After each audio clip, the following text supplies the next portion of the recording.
L'affaire commence dans cette société de travaux publics. 1995, une perquisition met au jour 2 emplois fictifs, 2 secrétaires payés par l'entreprise, mais qui travaillent à plein temps au RPR.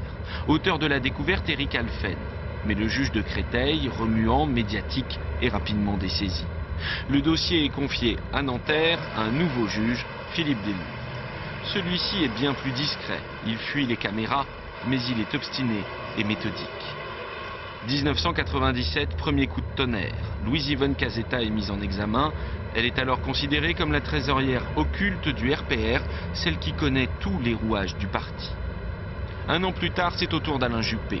Le dossier d'instruction s'est épaissi. Le juge a identifié une 60aine d'emplois fictifs au RPR. Certains payés par des entreprises, d'autres par la ville de Paris.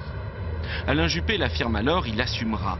Mais a-t-il vraiment le choix? À l'époque des faits, il était numéro 1 du RPR et numéro 2 de la mairie de Paris. Au-dessus de lui, il n'y a qu'un seul homme, Jacques Chirac.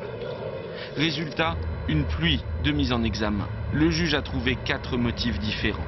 Au terme d'une intense bataille de procédure, le dossier a considérablement fondu. Seul reste la prise illégale d'intérêt pour quelques emplois fictifs. Mais cette bataille a duré longtemps, 5 ans, entre la mise en examen et le procès.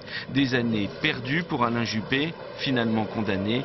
Ni le réquisitoire indulgent du procureur, ni la pression, médiatique ou politique, n'ont infléchi la décision des juges de Nanterre.